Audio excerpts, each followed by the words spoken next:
एक दिन इन मुर्गों को पता चलता है एक चिकन लेग पीस वाला टकला इनको पका कर खा जाता है और आज भी कुछ लोग उन्हें लेने आए तो ये भूतनी की तंदूरी को बाहर फेंक देते हैं। लेकिन बाहर वो टकला नहीं बल्कि अमेरिका का प्रेसिडेंट आया था, क्योंकि उसकी बेटी एक मुर्गा पालना चाहती है और तंदूरी को देखते ही इसे अपने साथ ले जाती है, जिससे ये रातों रात करोड़पति हो गए और प्रेसिडेंट इसे सरकारी मुर्गा भी बना देता है। लेकिन एक रात जब ये अपने बंगले में पिज्जा खा रहा था तभी एक मुर्गा आता है और इसे किडनैप करके ले जाता है। तंदूरी के पूछने पर ये बताता है, मुझे मुर्गों के देवता ने दर्शन दिया और कहा तुम्हें तंदूरी के साथ मिलकर पास्ट में जाना होगा, जब इंसानों ने पहली बार मुर्गे को खाया था और उसे बचाना होगा जिसे वो कभी मुर्गे को खाए ही ना, और सभी मुर्गे बच सके पर तंदूरी कहता है।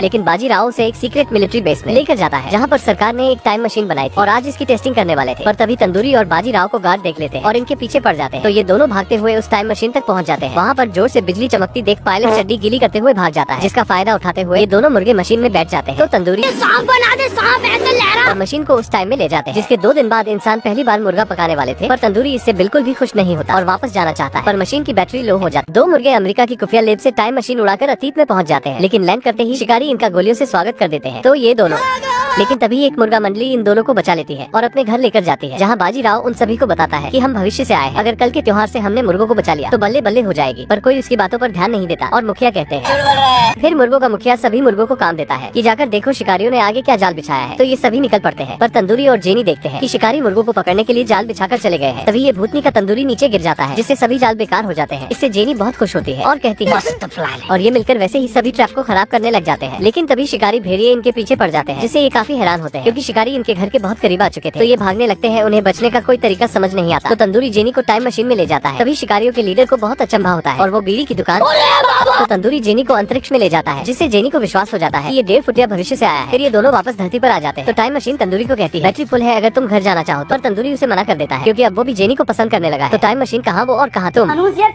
मुर्गों को इनका मुखिया कहता है कि जाकर देखो इंसानों ने क्या जाल बिछाया है। तो ये रोते हुए इंसानों के अड्डे पर पहुंच जाते हैं और अपने हाथों से दूरबीन बनाकर देखते हैं कि इंसानों ने तो उनका लेग पीस खाने की पूरी तैयारी कर रखी है। तभी इनकी नजर हथियार कोठरी पर पड़ती है, जिसके बिना वो कुछ नहीं कर सकते। तो रात होते ही बाजीराव अपने 1.5 पसली दोस्त को साथ लेकर निकल पड़ता है और बाहुबली स्टाइल में गांव के अंदर घुस जाते हैं। सबसे पहले कुत्ते को बंद करते हैं और हथियार कोठरी में बारूद बिछाने लग जाते हैं। तभी बाजीराव को शिकारी के हाथ में एक भोपू दिखता है, इसलिए वो सोचता है कि इस भोपू को ले जाने के बाद मैं सबका हीरो बन जाऊंगा और कहूंगा सिस्टम पार देंगे। फिर वो भोपू को चुराकर वहाँ से निकल जाता है और बारूद में आग लगाकर हथियार कोठरी को उड़ा देता है, जिससे सभी बहुत खुश होते हैं। पर बाजीराव जिस भोपू को अपने साथ ले जा रहा था उसमें से बारूद निकल रहा। फिर ये सभी कॉलोनी पहुँचते हैं और बताते हैं कि हमने इंसानों के सारे हथियार उड़ा दिए हैं और सबूत के तौर पर वो भोपू दिखाता है, जिससे सभी खुश होते हैं। पर इधर शिकारी को वो बारूद की लाइन दिख जाती है, जिससे वो समझ जाता है ये गड़बड़ है बाबा कि ये सारा कांड उन मुर्गों का है। और शिकारी उस लाइन का पीछा करते हुए मुर्गों की कॉलोनी तक पहुंच जाते हैं, जिससे सभी बाजीराव पर बहुत गुस्सा होते हैं कि भूतनी के सबकी बिरयानी बनवाएगा और सभी मुर्गे इधर उधर भागने लगते हैं। और इंसान उन्हें पकड़ लेते हैं और उनके घर में आग लगा देते हैं। पर मुखिया कुछ मुर्गों को बचा लेता है और गुप्त रास्ते से बाहर निकाल देता है। कुछ शिकारी इन मुर्गों को पकड़ लेते हैं, मुखिया कुछ लोगों को बचाकर अपने खुफिया रास्ते से बाहर निकाल देता है। इस चक्कर में मुखिया नहीं बच पाता, इससे जेनी और सभी बहुत उदास हो जाते हैं। फिर ये अपने मुखिया का अंतिम संस्कार करते हैं और इंसानों पर हमला करने की योजना बनाते हैं। पर तंदूरी वहाँ से जाने लगता है क्योंकि उसने ही सारा कबाड़ा किया। पर बाजीराव तंदूरी के पास जाता है और कहता है हमें इनका साथ देना चाहिए। पर तंदूरी उसे मना कर देता है और अपने साथ घर चलने को कहता है। पर बाजीराव मुर्गों का साथ देना चाहता है, तो तंदूरी अकेला ही घर चला चाहता है। पर गेट खोलते ही उसे अपने जैसा ही मुर्गा दिखता है। इससे घबराहट में वो गेट का कुंडा तोड़ देता है। तो वो हमशक्ल उसे बताता है कि मैं तुम्हारे फ्यूचर से आया। तभी वहाँ पर और भी मुर्गे आते हैं और उसे बताते हैं कि जेनी और मुर्गे गांव पर हमला करने वाले हैं, पर वो जीत नहीं पाएंगे। तो टाइम मशीन उसे बताती है कि भूतनी की तू ही मुर्गों का मसीहा है। तो तंदूरी जल्दी से भूतकाल में जाता है और छोटे बाजीराव को कहता है मैं मुर्गों का देवता है और तुम्हें एक सरकारी मुर्गे के साथ मिशन पूरा करना है, और गेट का कुंडा देता है। लेकिन इधर सभी मुर्गे गाँव पर हमला कर देते हैं। तो शिकारी जवाब में तोप से हमला कर देते हैं कि तभी तंदूरी वहाँ आ जाता है, जिससे वॉर्म हॉल खुल जाता है और सभी तोप के गोले उसमें चले जाते हैं। तो तंदूरी टाइम मशीन में बैठकर नीचे आता है, जिससे बाजीराव समझ जाता है कि उसका 1.5 पसली यार ही मुर्गों का देवता बना फिरता है। लेकिन गांव के लालाजी तो टाइम मशीन को देखकर उई माँ इन्ना बड़ा अंडा। लेकिन तंदूरी सभी के लिए पिज्जा लेकर आता है, जिससे इंसान त्योहार पर मुर्गे नहीं पिज्जा खाते हैं।